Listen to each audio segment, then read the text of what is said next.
Welcome to the Pod of Inquiry, pushing the envelope for human understanding and optimization, the podcast for podiatrists. The Pod of Inquiry is designed to empower you with knowledge.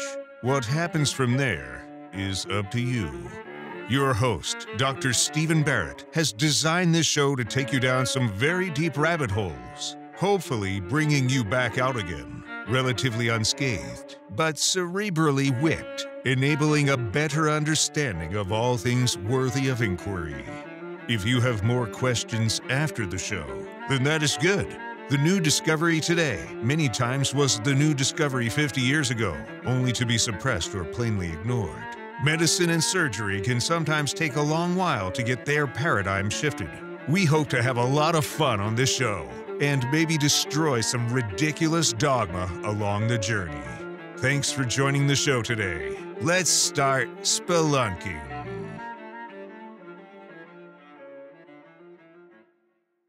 My guest today is Dr. Steve Zichichi.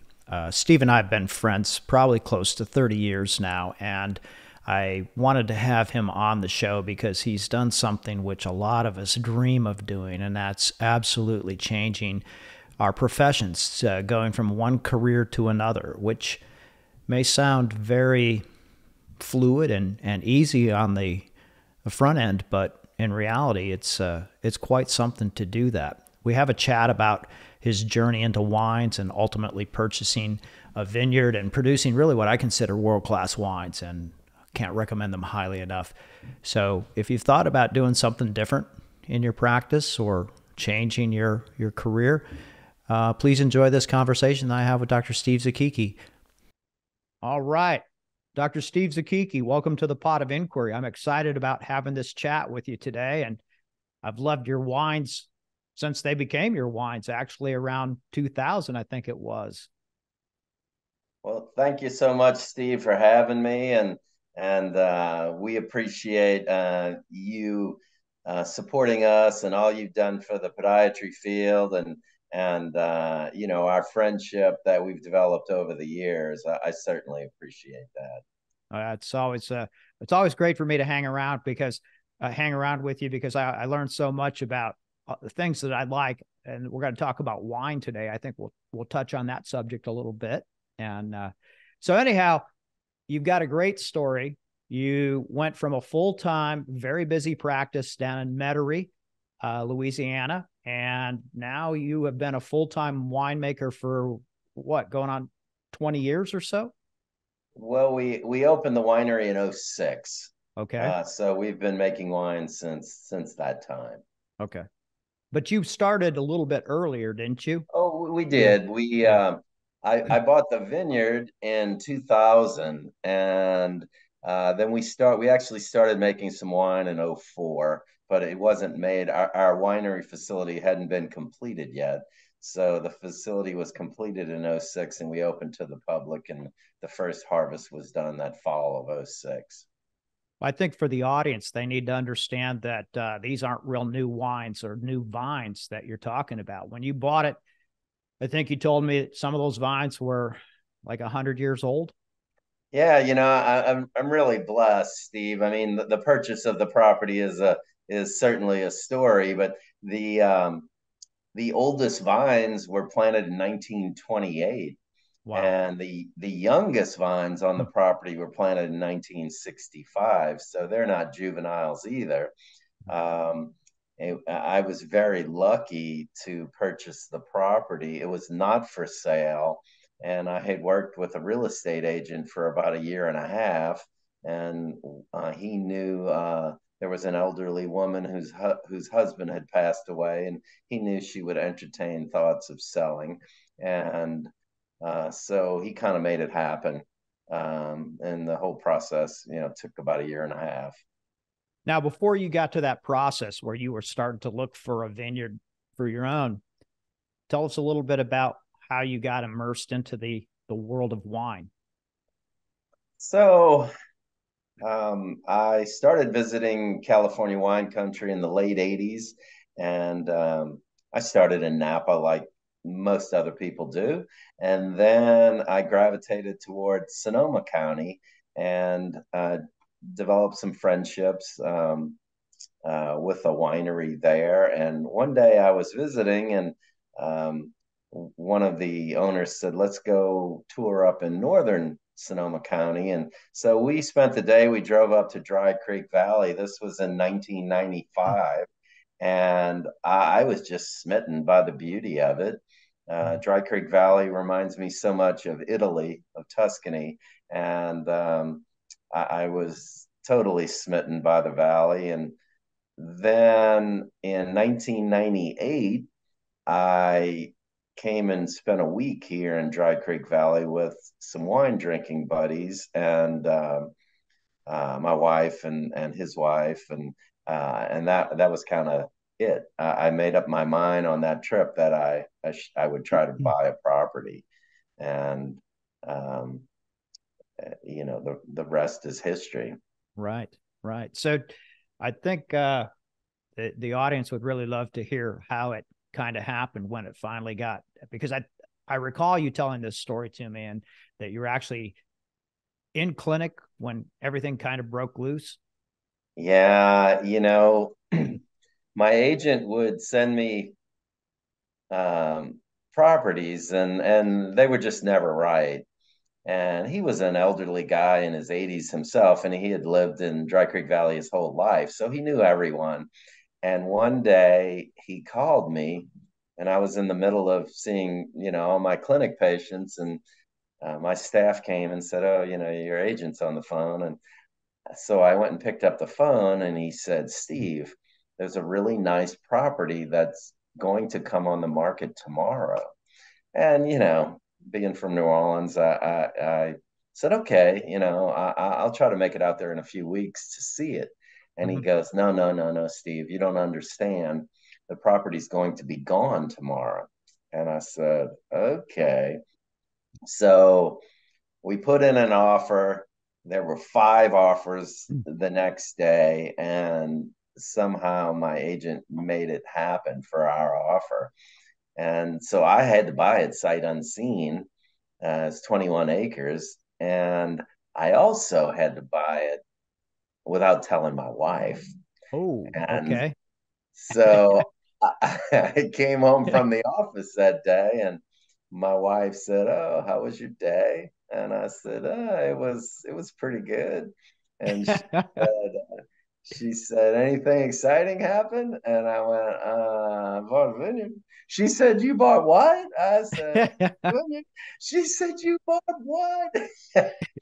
So, she gave me grief for a good number of years about buying a vineyard. She said when she went on shopping sprees, she bought a dress, and I bought a vineyard.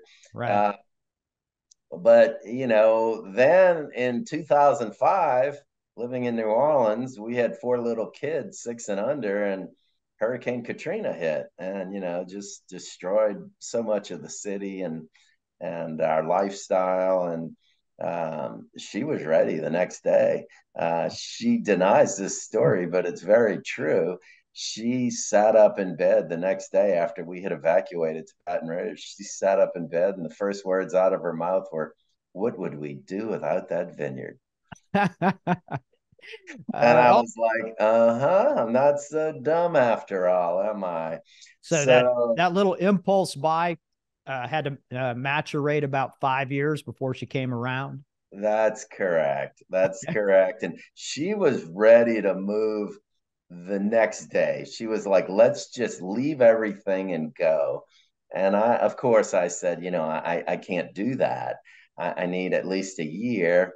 And it took all of a year to tie up loose ends. And I plugged somebody into my practice who was very good. And, so that worked out very well, and we moved. We moved a year later after Hurricane Katrina, and drove cross country in the suburban with Yeah.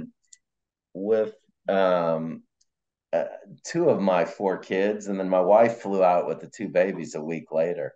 Yeah. Uh, in fact, we stopped at your house in You Anthem, did. Arizona, on the way. That's right. I remember that very well. So Yeah, yeah, yeah. That was all part of the trek, and and it was a lot of fun. The kids still talk about that trip, and we appreciate all your generosity that you did with us.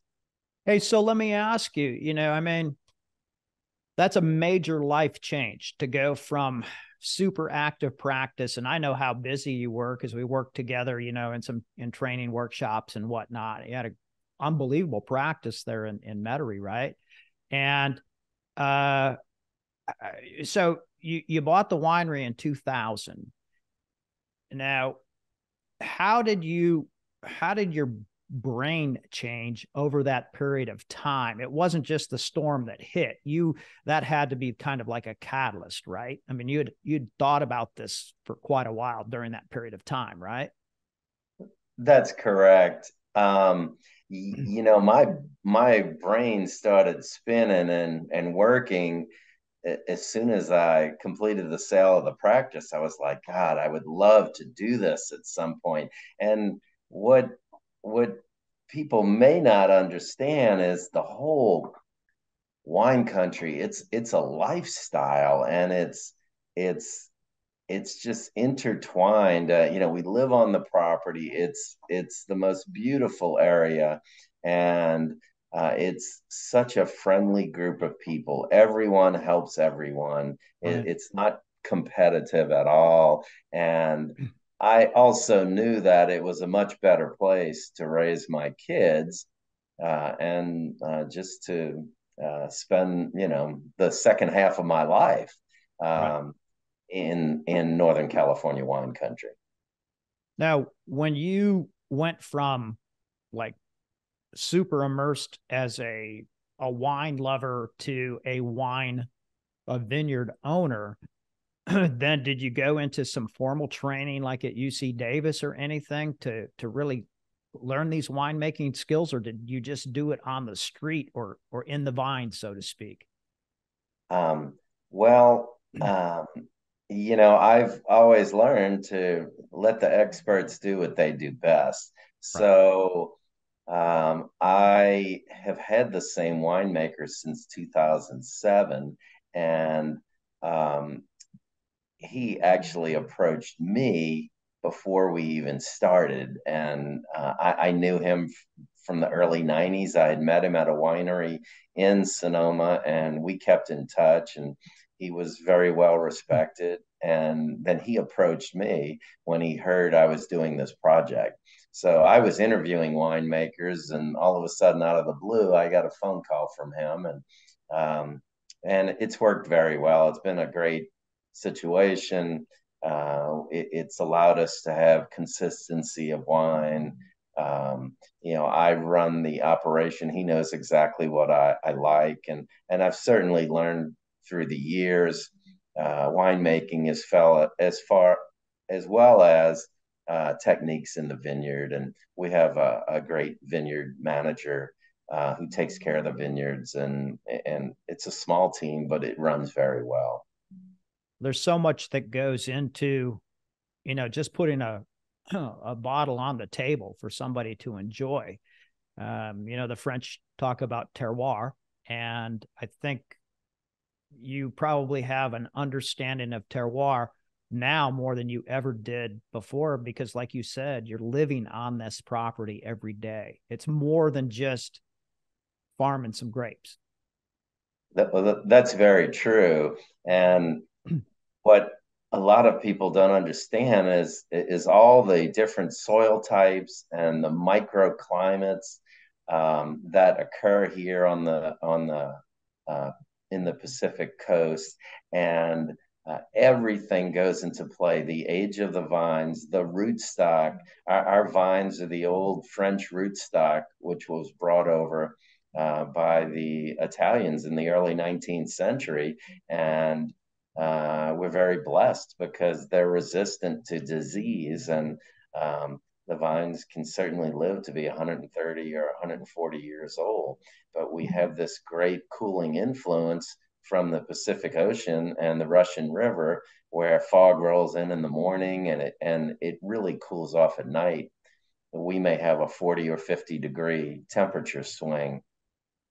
And I know this morning I was out and it was 46 degrees, but we'll be in the 80s this This afternoon. afternoon. Right. And that's just perfect for the grapes because it allows the grapes to rest at night. And then once it starts warming up, the sugars build and the grapes mature and ripen. And you just told me before we jumped on recording that you still have a few grapes to harvest. We do. We still Yeah. have a little bit of Petite Syrah left, and it's one of our most sought after wines. And it's always late in ripening. Hmm. Um, um, I think you've enjoyed the wine. It's a nice Oh. full bodied wine. No, I think your Petite Syrah is actually one of the best wines I've ever had, and I started drinking it before you even had your label on it, but it was your fruit. And Yes. yeah, I've been a huge fan. And I when I first started getting into wine, I could never understand why they would call Petite Syrah petite. It's anything, it's like Superman coming out of the bottle. I mean, your stuff is so inky, it's just deep. I mean, it just resonates with what I think a red wine should be. You almost want to take a bite out of it. It's that good. Yeah, it's a special wine, and we have customers describe it as blueberry cobbler in a glass. Yeah. Petite Sirah is known for its blueberry and blackberry flavors, and I think it got its name because the berries are small. It's Right. small berries, really tight clusters, and it is a blending grape in the Rhone Valley. In France, it's called Durif, but it was the grape was introduced by a French gentleman named Francois Durif, and he crossed Durif with a another grape called Perlusson to produce Petite Sirah. Interesting. And yeah, and Yeah. it's a great grape here. It grows really well. It likes the hot, dry climate that we have in Dry Creek Valley, and it's perfect for this valley. I've been a big fan of it.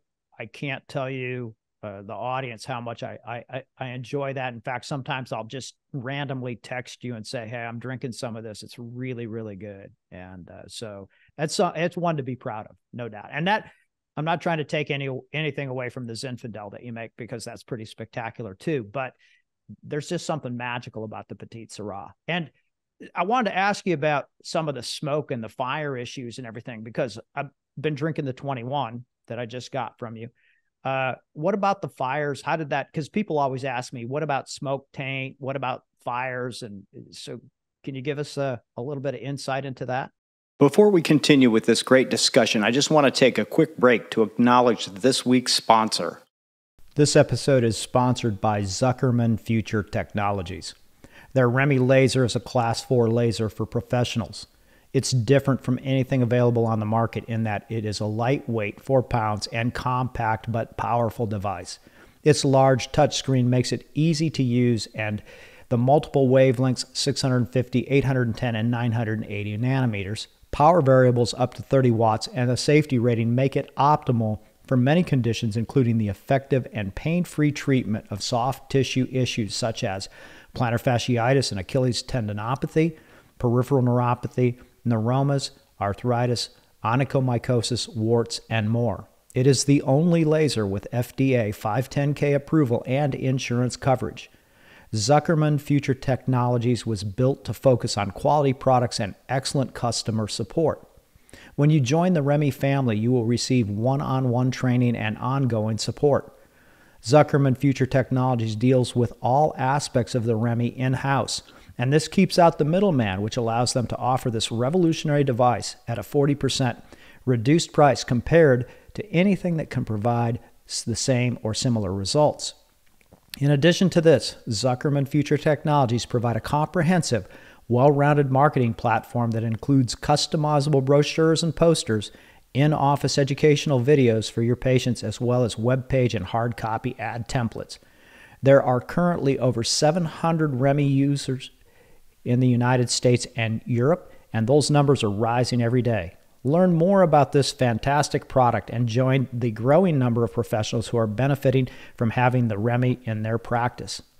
I personally implemented the Remy laser into our practice about 4 years ago, and I cannot say enough about the utility, versatility, and efficacy that I have seen with this technology. I also can say that of all of the capital equipment that I have purchased, and trust me, it's been a lot over the last 36 years, this is one of the best expenditures I have made. Zuckerman Future Technology is offering the listeners of the Pot of Inquiry a really great deal. You'll get a $1,000 cart for the Remy Laser when you use code 007. That's right, a $1,000 Remy Laser cart for just the bona fide Pot of Inquiry spelunkers. You can go to the website, remylaser.com, and use the code 007. Sure. Our first 11 years living here, I heard about forest fires. We never saw any in our area, and I just thought we were kind of immune because of our proximity to the coast. Then in 2017, there was a big fire south of us, about a half hour south, and it really destroyed a lot of Santa Rosa, which is the biggest city in the area. Then in 2020 was the fire that affected us, and it was just a mile or so west of us. It was caused by the remnants of a hurricane that blew up the coast, and there was a big lightning storm. It happened at the exact worst time. It happened in the middle of August, which was a few weeks before harvest, and the smoke taint destroyed our crop. So we did not make any wine in 2020. Wow. And it was the right decision, because we have such a loyal following, and we didn't want to ship tainted wine to customers across the country. Right. So we didn't make any wine in 2020. That's got to be very tough from an economic standpoint. All of a sudden you have no product for that year. Yeah, we took a little bit of a hit there, that's for sure. Right. Well, I think that's one of the other nuances of great wines is that they can't be great every year because you're dealing with variables that you simply cannot control.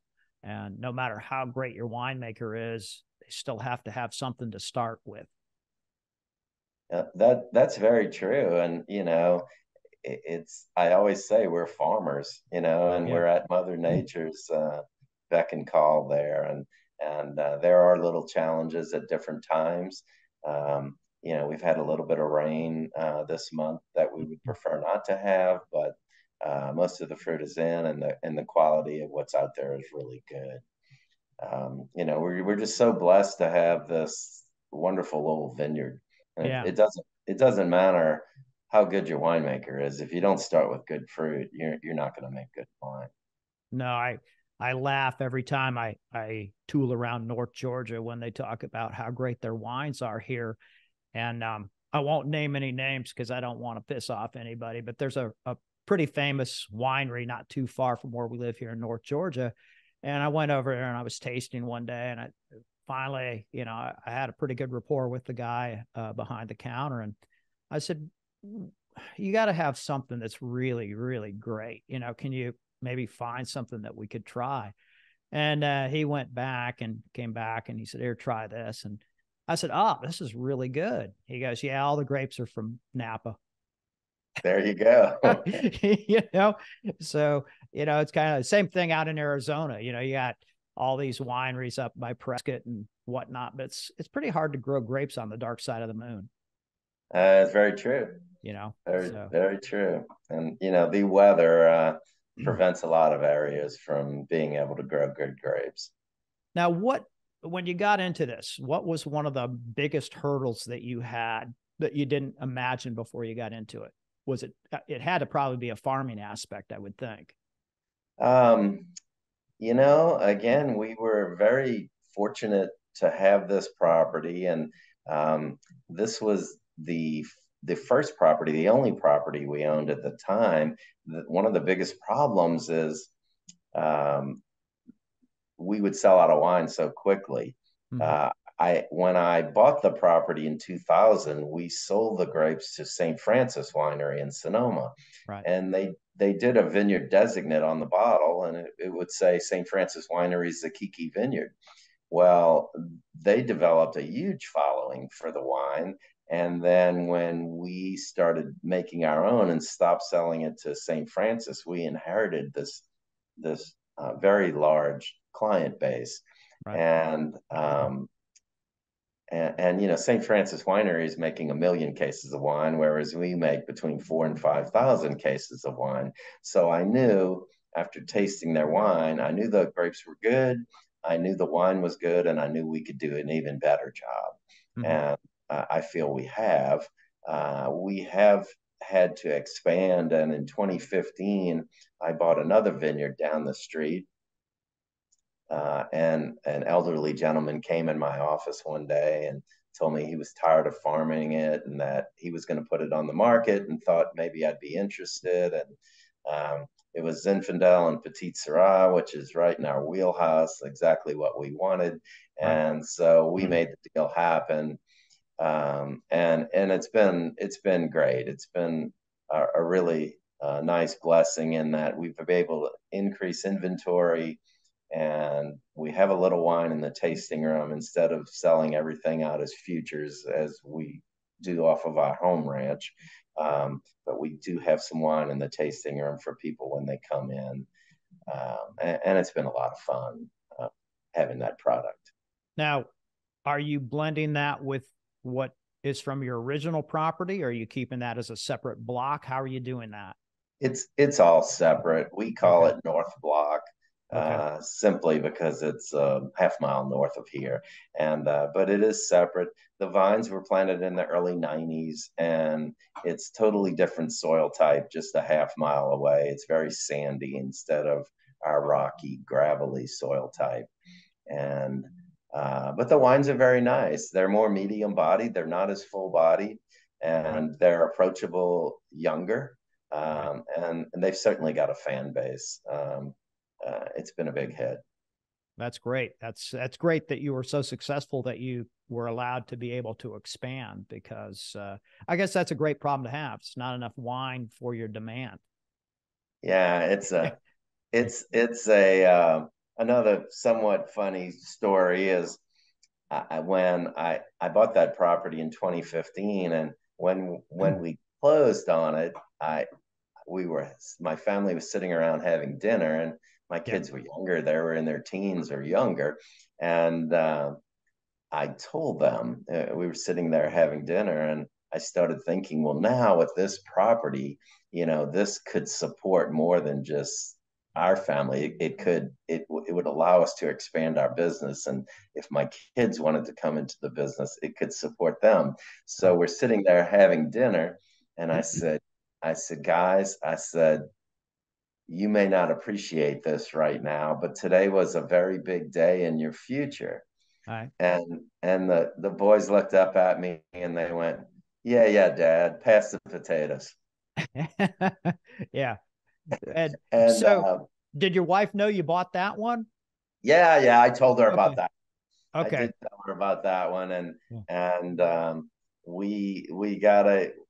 It was quite a good deal at the time, price wise, and my wife is her nickname is the mouth of the South. So before we closed on it, I told her, I said, do not mention this to anyone. Right. And so it worked out, and she was happy about that. You know, she's all in now on the whole winery, and she knows it's been a great place to raise our family, and it's a great place to live. Yeah. Now, and the kids love wine? Are they? They do. Yeah. Yeah, they do. They all enjoy the wine, and my second oldest son is now working at the winery. He graduated in college in May, and he started working with us in June, and he's helping me in the tasting room and just learning how to manage everything about the business. Fantastic. You mentioned something earlier that I wanted to follow up on, and that is the collegiality of the wine world. It's an unusual thing, because you can go out in almost anywhere in Napa or Sonoma, and you can be at a great winery and having something, and then you can ask them the question, well, when you're not drinking your own wines, what do you like to drink? Oh, go down right this, there's a little place down the street to, turn second right and tell them I sent you down there. That's the kind of stuff you get all of the time. That's pretty rare in a regular business environment. It's very true. And as more and more wineries start up in California wine country, and customers come and they really think it's a competitive business, and they constantly ask me about that, but it is the exact opposite. And everyone is friendly and trying to help everyone else out. We all know the more people that come to California wine country, the better it is for all the wineries. And so everyone tries to help each other out and refer people. And, of course, we have our favorites that we refer to for the types of wines that we enjoy. And we tailor to, we know what our customers like. So we know where to try to refer them. When you're not drinking one of your own, what do you like to drink? Well, not the brand, but the varietal. I have a very diverse palate, Steve. I do drink a lot of Sonoma County wine. Um, I like some Pinot Noirs from Russian River. I also like a lot of Pinot Noirs from Oregon. But I have an international palate too. I very much enjoy Italian wines and Spanish wines, and so I'm all over the board. And my cellar is pretty stocked with international wines, as well as a library reserve of our wines and some of my friends' wineries here wines. Yeah. So do you like Bordeaux I do blends? like Bordeaux's, Yeah. but as I age, I try not to buy some that have to age 30 years before you Yeah, can drink them. right. Exactly. And it's too expensive to buy the late 90s now, That's right. But I did buy some during the 80s. I spent some money and bought some nice first growths from Bordeaux, so I can enjoy those now. But right. I really don't buy much in the way of Bordeaux these days. What do you like from Italy? What's one of the you like the Super Tuscans? I do like the Super Tuscans, Yeah. very much so. And I love Brunello di Montalcino and the Rosso di Montalcino, the baby Brunello. And I took my family in 2019, right before COVID. I took them to Sicily for 3 weeks. Wow. And, that's where Zichichi is a Sicilian name, and that's where we're from in the western part of Sicily. So we spent 3 weeks in Sicily, and I fell in love with the Sicilian wines also. What is Uh, their predominant grape in Sicily? they have two. The more full-bodied grape is the Nero di Avola, and that is more concentrated on the western part of Sicily. Than in the eastern part, they have the Nerello Mascalese, and that is around Mount Etna. And it's a really special grape. I love it. I would love to try to plant some here and on my new property and make a little bit of that varietal. It's just a hard grape, hard to get those vines here, but it's wonderful. It's a little bit lighter. It's more like a Pinot Noir, and it has bright red fruit, and it's very easy to drink.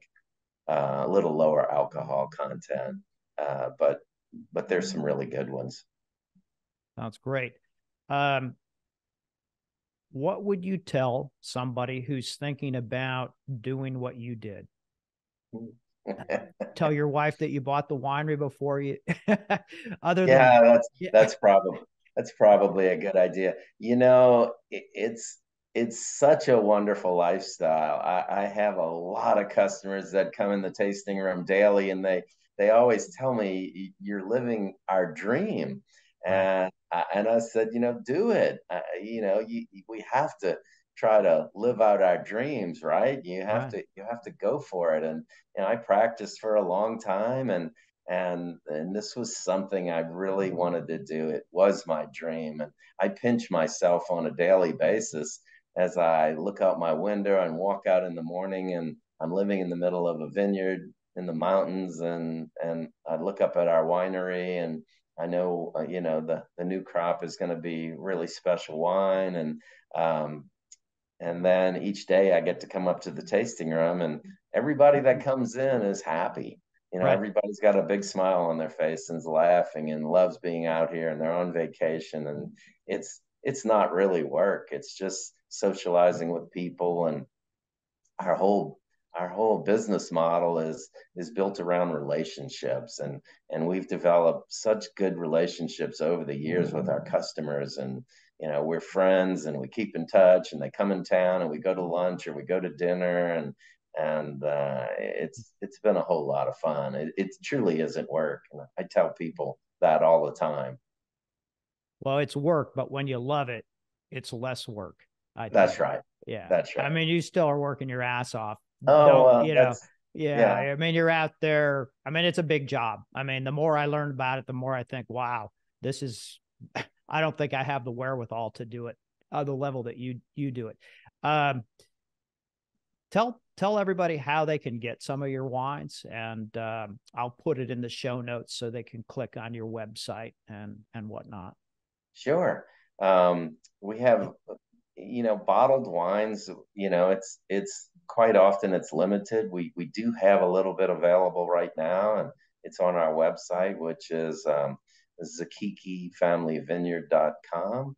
And then the best wines, the Petite Syrah and the Old Vine Zinfandel and the Estate Zinfandel, they're also available on our website, but as futures, as you Right. know. Right. And our future program, it's not anything I ever intended to happen. We were just out of wine one year for several months, and people started to come in, and we didn't have anything to taste. So I started taking them in the barrel room and giving them barrel samples, not intending to sell the wine, but just to give them something to taste.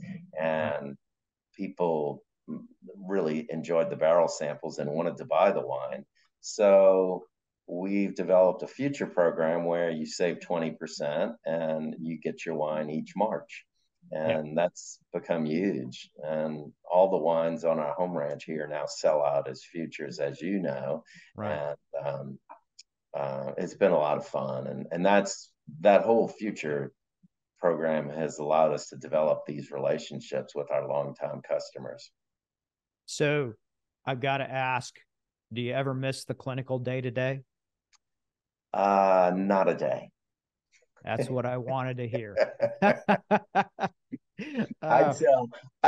I have some young doctors that will come in and they'll go, "Don't you miss it?" No, No, no. not a day. Yeah.